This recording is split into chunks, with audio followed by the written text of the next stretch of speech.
एक समय की बात है। एक गांव में मोहन नाम का एक आदमी अपनी पत्नी दामिनी के साथ रहता था। मोहन एक बहुत अच्छा इंसान था और नेक दिल का भी था। उसका काम गांव में भेलपूरी बेचने का था और उसके द्वारा बनाई गई भेलपूरी गांव में सभी लोगों को बहुत अच्छी लगती थी और सब लोग उसे खरीदना पसंद करते थे। वह गांव में अपना जीवन भेलपूरी बेचकर बिताता था। जैसे जैसे दिन बीतते गई उसका व्यापार वैसे वैसे बढ़ने लगा और मोहन के द्वारा पूरा काम संभालना नामुमकिन हो गया। उसने सोचा कि अब उसे मदद की जरूरत है और वह ऐसे आदमी को ढूंढने लगा जो उसके व्यापार में मदद कर सके, जो वफादार और भरोसेमंद हो। जैसे कि वह सोच रहा था, उसे अपने दोस्त माधव के बारे में पता चला। उसे ख्याल आया कि उसका दोस्त उसके काम में मदद कर सकता है। हाँ, ये तो अच्छी बात है। मेरा दोस्त माधव मेरी मदद कर सकता है और जितना मुझे पता है उसके पास तो नौकरी भी नहीं है और उसका परिवार थोड़ा गरीब स्थिति में भी है। मुझे लगता है मुझे उसके पास जाकर बात करनी चाहिए। हे माधव, मेरे दोस्त, कैसे हो तुम? अरे मोहन, मैं ठीक हूँ यार। तुम कैसे हो? मैं बिल्कुल ठीक हूँ और मैं तुमसे कुछ बात करना चाहता था। मैं किसी मामले पर तुमसे चर्चा करना चाहता हूँ। हाँ मोहन, बोलो, क्या बात है? देखो माधव, मुझे तुम्हारी जरूरत है। तुम्हें तो पता ही है मेरा भेलपुरी का काम है और जब मेरा काम बढ़ रहा है तो मुझे किसी की सहायता चाहिए क्योंकि मैं ये अकेला ही काम नहीं संभाल पा रहा हूँ। तो मैं सोच रहा था कि तुम मेरे साथ आ जाओ और मेरे काम में हाथ बटाने लगो। अरे हाँ मोहन, तुम्हें तो पता भी है कि मेरे पास कितने साल से नौकरी भी नहीं है और मैं नौकरी ढूंढ भी रहा हूँ। ये तो मेरे परिवार के लिए मदद भी हो जाएगी। तुम्हारा बहुत बहुत धन्यवाद। तो मैं कल से तुम्हारे साथ काम में लग जाऊंगा। ठीक है माधव, मुझे बहुत खुशी मिली है। चलो फिर हम कल मिलते हैं।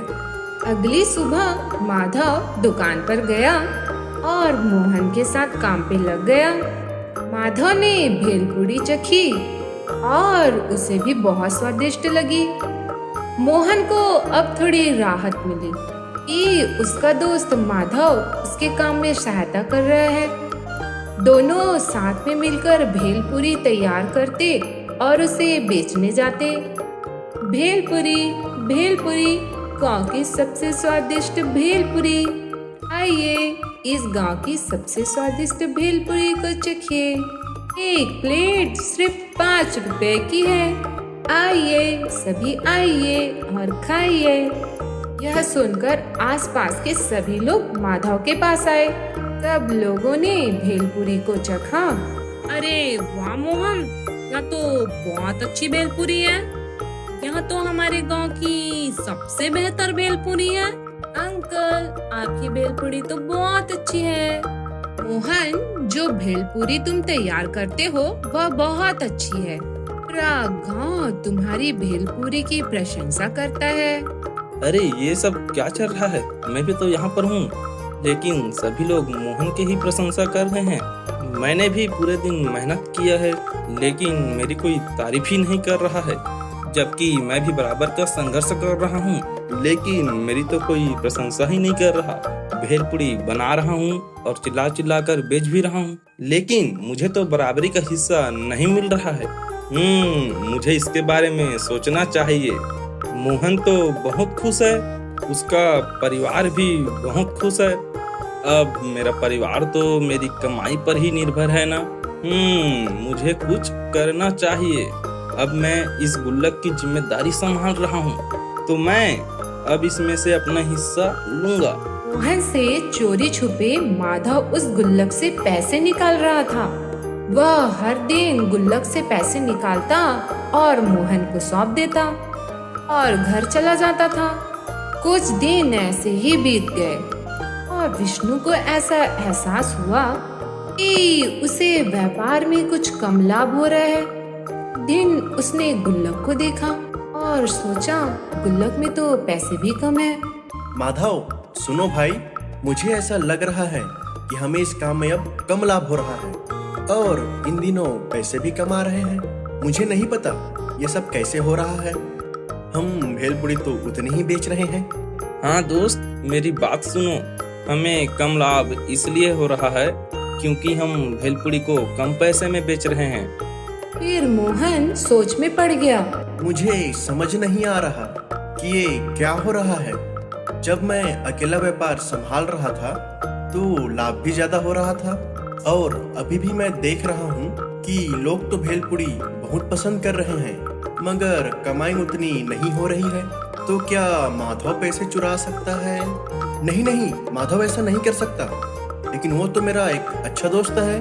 मुझे माधव पर पूरा विश्वास है कि वो ऐसा नहीं कर सकता है। मोहन की बीवी शांति को ऐसा एहसास हुआ कि मोहन थोड़ा परेशान है। जी मैं देख रही हूँ कि आप कुछ सोच रहे हैं, या आपको सोच रहे हैं और थोड़ा परेशान लग रहे हैं। बताइए, कोई दिक्कत है क्या?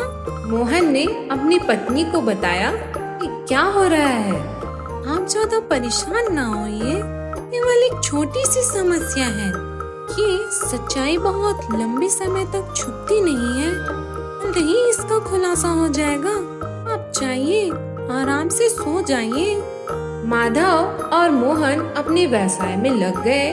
उस दिन सारा काम आसानी से हो गया और माधव अपने घर के लिए रवाना होने से पहले उस गुल्लक में से पैसे चुराने जा रहा था। उसने ऐसा करने की कोशिश की तो गुल्लक जमीन पर गिर गई और कुछ आवाज हुई। मोहन तुरंत उस आवाज को सुनकर वापस आया।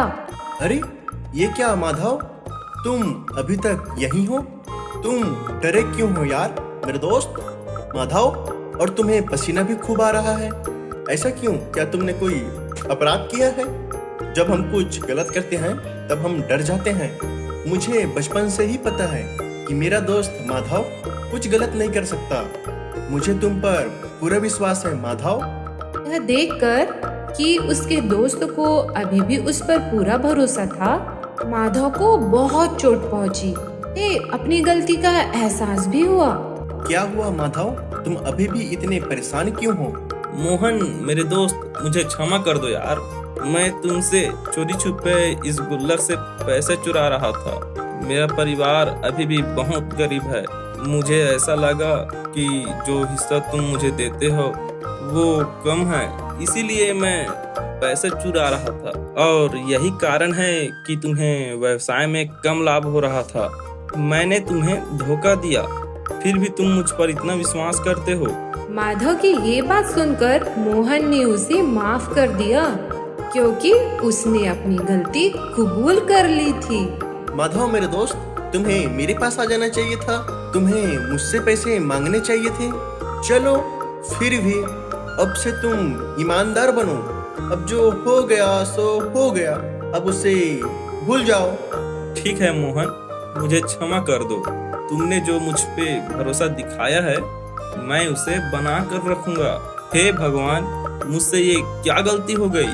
मैं गुस्से में था और मुझे यह लग रहा था कि मेरे काम को कम मान्यता मिल रही है और मैं पैसे चुराने लग गया। अगर मोहन ने मुझे ये नौकरी नहीं दी होती, मैं तो अभी भी संघर्ष कर रहा होता। मेरा परिवार कितना गरीब है, इस नौकरी के बिना मैं क्या करूँगा? मैं अपने दोस्त का बहुत आभारी हूँ। अब से मैं वफादारी के साथ अपने दोस्त मोहन के लिए काम करूँगा। मोहन माधव से बहुत खुश था, क्योंकि उसने अपनी गलती स्वीकार कर ली थी। मोहन अपने दोस्त के बारे में गलत नहीं सोचना चाहता था, तो उसने तय किया कि उसे भी अब बराबरी का हिस्सा देगा, कि वह भी पूरी मेहनत कर रहा है पूरी बनाने में और उसे बेचने में। ये दोनों खुशी खुशी व्यवसाय में वापस लग गए और खूब ईमानदारी से काम करने लगे। तरह उनका व्यवसाय बढ़ता रहा और दोनों खुश थे।